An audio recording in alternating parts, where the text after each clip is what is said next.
Bismillahirrahmanirrahim. Assalamualaikum warahmatullahi ta'ala wabarakatuh. Saya Asfarina binti Zubair 030445. InsyaAllah saya akan membentangkan tajuk Al-Khafifiyah. Yang pertama, Al-Hikayah min Al-Khafifiyah. Fayantamuna ila Abi Abdullah Muhammad bin Khafif wa kana sadat hadhihi at-ta'ifah ومن أعزة الوقت رضي الله عنهم وعن جميع أسلافهم. Mereka adalah kumpulan Taifah, murid-murid kepada Abdullah Muhammad Khafif, iaitu tokoh sufi pada zamannya. Wa kana aliman bi'ulum az-zahir wal batin. Beliau seorang alim dalam ilmu zahir dan ilmu batin. Walahu tasanif ma'rifah fi fununi ilmu tariqah. Beliau ada karya yang khusus berkaitan dengan tariqah ini. ومناقبه أشهر من أن يمكن إحصاؤها جميعا. Beliau seorang yang masyhur. Seterusnya, وكان رجلا عزيز الحال عزيز النفس ومعرضا عن النفس النفسية. Beliau juga berakhlak tinggi, mempunyai kesungguhan dalam menjauhi diri daripada nafsu syahwat. تزوج 400 مرة لأنه كان الملوك. Beliau pernah berkahwin 400 kali dan beliau juga salah seorang daripada diraja. Wa 'indama taba kana ahli Syiraz yataqarrabuna ilaihi katsira. Apabila beliau bertaubat pada Allah, taubat beliau dikenali oleh ahli Syiraz. Semua penduduk rasa kasih dan mendampinginya untuk ambil berkat. Azzama kanat bana bil muluk war ru'asa yaqulladana ay ya'qadna 'alaihi litabarruk. Bila terserlah keberkatan beliau dalam makna kembali kepada Allah, beliau disukai oleh penduduk, iaitu semua gadis, anak raja, semua ingin berkahwin dengan beliau untuk ambil berkat. Dalam umurnya itu, dia pernah ada 40 orang perempuan yang pernah dikahwini oleh beliau lah. Kadang-kadang 2, kadang-kadang 3 orang dalam satu masa, tapi keadaan yang berasingan. 40 orang perempuan tu berkhidmat untuk beliau, dan ada seorang yang menjadi murid sambil menjadi isteri kepada beliau selama 40 tahun. Itulah anak kepada seorang wazir. Seterusnya, Mashrabut Tariqah Al-Khafifiyah hiya al-hudur wal-ghaibah. Al-hudur huwa hudur al-qalb bidalalat al-yaqin hatta yasir al-hukm al-ghaibi lahu mithlu al-hukm al-'aini. Al-hudur ialah kehadiran hati dengan penuh keyakinan tanpa rasa ragu-ragu, sehingga perkara itu tak dapat dilihat oleh mata kepala kita sendiri, tapi seolah-olah ada dan terbayang-bayang di mata kita. Sebagai contoh, kita rasa ustaz tengok kita masa jawab exam, tapi sebab itu kita tak berani nak buka nota, sebab kita yakin ustaz tengok kita walaupun kita tak nampak ustaz pada masa itu. Itu sebagai contoh. Okey. Al-ghaibah pula, ghaibatul qalbi amma dun al-haq ila hadd an yaghiba an nafsihi hatta annahu bi ghaibatihi an nafsihi la yara nafsihi. Hilangnya tumpuan kesedaran ingatan terhadap diri sendiri selain daripada Allah, kerana kita asyik tenggelam ingatan kita terhadap ingatan makna tauhid yang sedang dialami oleh kita. Contoh, ketika terima sebuah ijazah, kita tak hiraukan pada orang lain, sehingga kawan melambai-lambai pun kita tak nampak, tapi kita beri tumpuan pada benda lain. Takut jatuh, dia macam-macam lagi lah, sehingga kita tidak sedar pada benda lain. Jadi al-hudur wal-ghaibah ni merupakan penghayatan kesucian tasawuf. Dan hudur dan ghaibah juga adalah seiringan antara satu sama lain, iaitu dua perkataan lafaz yang bertentangan tapi maksud yang sama. Seterusnya, al-ghaibah wa alamat hadha al-i'rad 'an al-hukm ar-rusum mithlama yakun an-nabi ma'suman 'an al-haram. Maksud di sini, kita tak hiraukan perkara yang berhubung kait dengan luaran, iaitu perkara zahir, dan hati hanya berhubungan Allah Ta'ala sahaja. Contoh, orang kata kita salah, tapi di sisi Allah kita tak salah, sebab kita yakin bahawa kita tak salah. Ini adalah al-i'rad 'anil hukmir rusum. Kita tak hiraukan perkara yang berkait dengan luaran. Kenapa? Sebab hilangnya kesedaran ingatan terhadap diri kita sendiri, tapi kesedaran kita hanya kepada Allah. Inilah makna al-i'rad hukm ar-rusum. Contoh lain, yakunun nabi ma'suman 'anil haram. Nabi itu maksum daripada perkara haram. Memang disepakati oleh ahli sunnah wal jamaah bila Nabi mesti maksum daripada dosa. Kalau ada rupa bentuk dosa, kita takwil itu bukan dosa atau sebelum menjadi Nabi lagi. Begitulah juga kedudukan al-ghaibah. Bila ghaibah anin nafsi, hilang kesedaran ingatan terhadap diri kita, maka mesti pada ketika itu kesedaran ingatan kita wujud pada Allah sangat kuat tentang kebesaran Allah dan apa yang berkaitan dengan Allah sahaja. Seterusnya,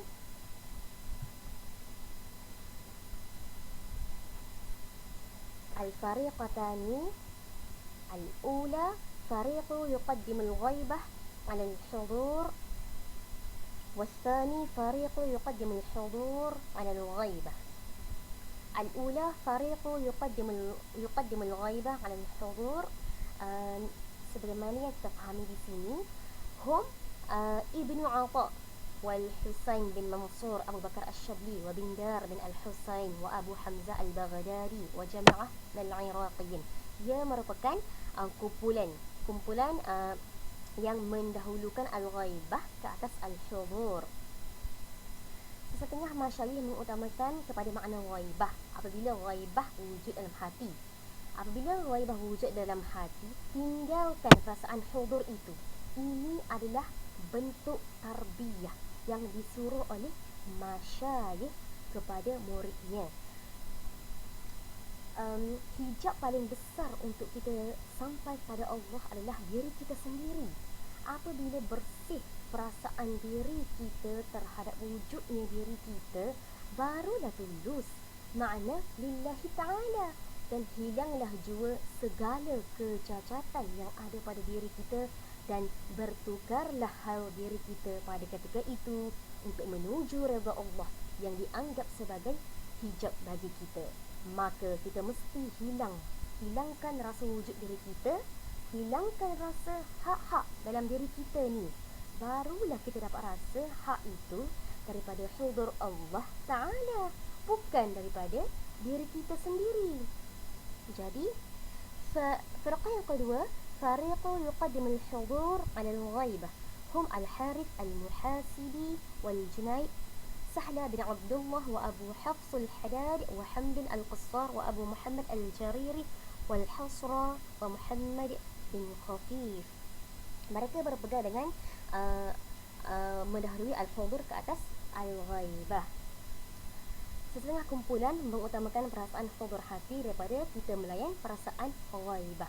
Apabila dalam hati wujud perasaan ghaibah dan wujud juga perasaan hudur, maka masyayikh dalam kumpulan ini mengutamakan perasaan hudur hati kepada Allah Subhanahu wa ta'ala. Hadirnya hati mendahului ke atas ghaibah. Kenapa? Kerana setiap keindahan itu datangnya dari hadir hati kepada Allah Subhanahu wa ta'ala. Hilangnya kesedaran ingatan terhadap diri sendiri sehingga sampai kesedaran ingatan kita kepada Allah Subhanahu wa ta'ala. Maka slide seterusnya, faidatul ghaibah al-hudur wal-ghaibah biduni al-hudur junun. المقصود غيبة الحضور إما الغلبة أو الموت أو الغفلة، فإذا وجد المقصود سقطت العلة.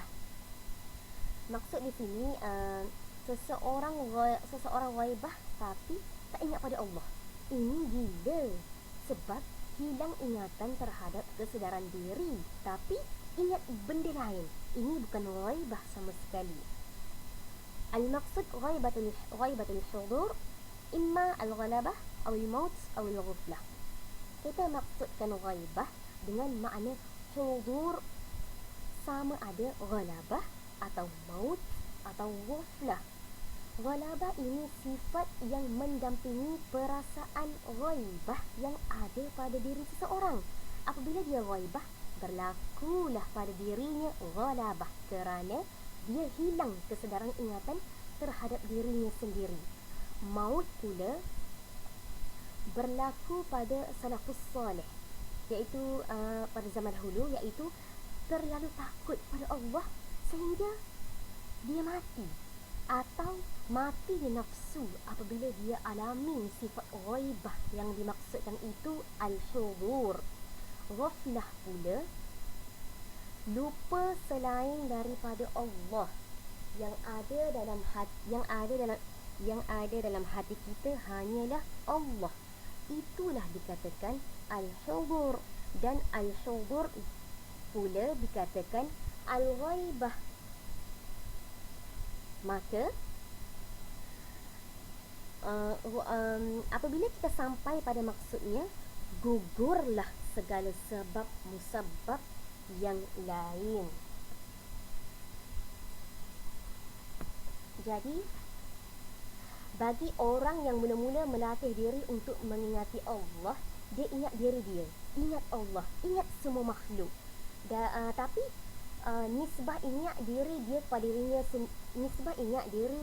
dirinya sendiri lebih kuat daripada ingatannya kepada Allah Subhanahu Wa Taala. Ini peringkat permulaan, atau ini peringkat permulaan lah. Ingatan dia terhadap diri sendiri 100%.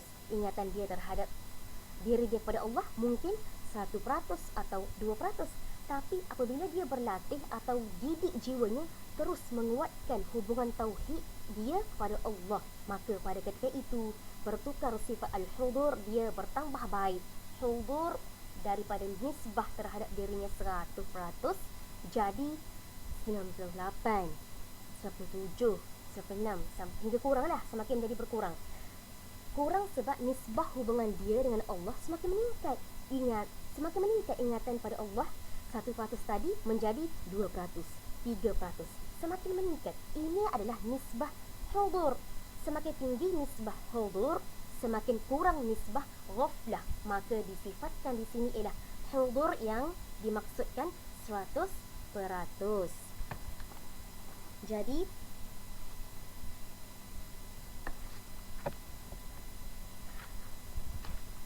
bila sebut al-hudur dan ghaibah, itulah dikatakan tauhid, hakikat tauhid, iaitu hubungan kesedaran ingatan kita kepada Allah. Selagi ingatan kita kepada Allah tertumpu iaitu kuat, maka keyakinan kita kepada Allah jadi mantap. Bila kuat, tauhid kita kuat, iman pun bertambah dan gagah.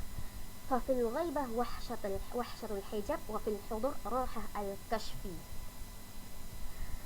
Orang yang mengalami ghaibah akan timbul perasaan bimbang terhadap berlakunya kepada dirinya, tapi terhadap berlakunya hijab kepada dirinya. Tapi orang yang berada dalam keadaan hudur hati kepada Allah, dia akan rasa rahah kerana hati bersama dengan Allah. Wallahu a'lam. Itu sahaja pembentangan saya berkaitan dengan tajuk Al-Khafifiyah. Syukran jazilan.